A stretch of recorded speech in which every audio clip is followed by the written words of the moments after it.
up after taking down the curtain. I thought, well, maybe we could use it as like a window to put the AC in and it would vent out like this.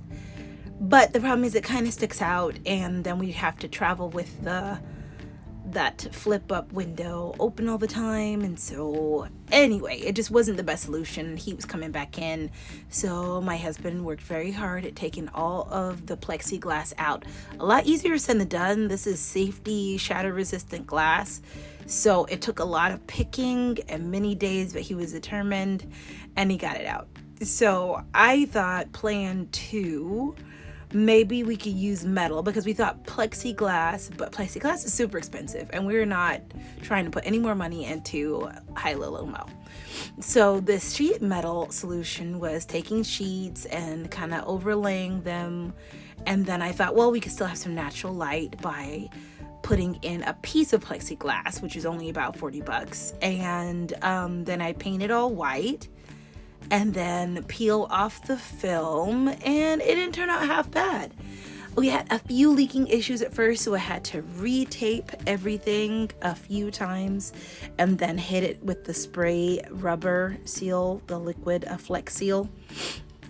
And between that and the excessive amounts of waterproofing glue and the same type of rubberized tape that we put on the roof, it no longer has any leaks, so very happy about that. And it does allow some light in. Honestly, usually the cover, because it's facing the front when you're hauling it, you'll see is usually down, and I think that helps with no water getting in either. But it's right behind the TV and the entertainment system, so I was gonna frame it out, but I'm like, you know what, nobody's gonna see it, so I'm not gonna do that.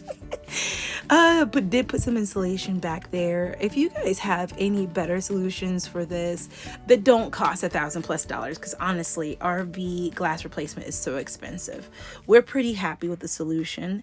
And yeah, natural light can come in the back on a nice sunny day, and if not, we'll just leave the cover down. Let me know what you think in the comments below.